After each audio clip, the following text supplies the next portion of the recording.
কেয়ামতের একটা আলামত দেখাই আপনাদেরকে। এটা কিন্তু সম্পূর্ণ একটা মরুভূমি। আমি যেখানে আছি এটা হলো একটা মরুভূমির ভিতরে। দেখেন ঘাস কি পরিমাণ হয়েছে। আগে মরুভূমিতে এত পরিমাণ ঘাস হইতো না কখনোই, বৃষ্টি তো পড়তই না।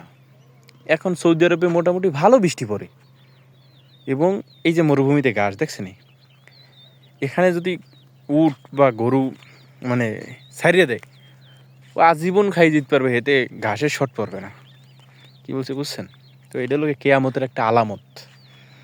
এটা কেয়ামতের একটা আলামত।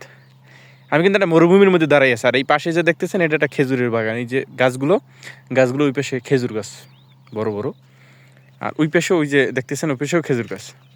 আশেপাশে কিচ্ছু নাই। আর ওই যে দেখতেছেন ওইখানে হইলো আমরা থাকি, ওইখানে আমরা থাকি।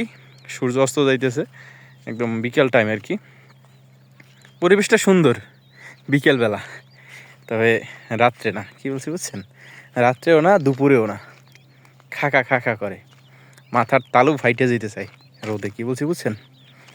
তো যারা বিশেষ করে সৌদি আরবে আসবেন তাদেরকে একটা কথাই বলি, দালাল হইতে সাবধান। ঠিক আছে? আপন ভাই, মামা, খালু, ফুপা এগুলো বিশেষ করে আসতে পারেন। এছাড়া ওই চাস্তো ভাই, ফুফতো ভাই, মামাতো ভাই, এই বিশ্বাস করে আইয়েন না। পাইন মেরা কিন্তু খাইবেন।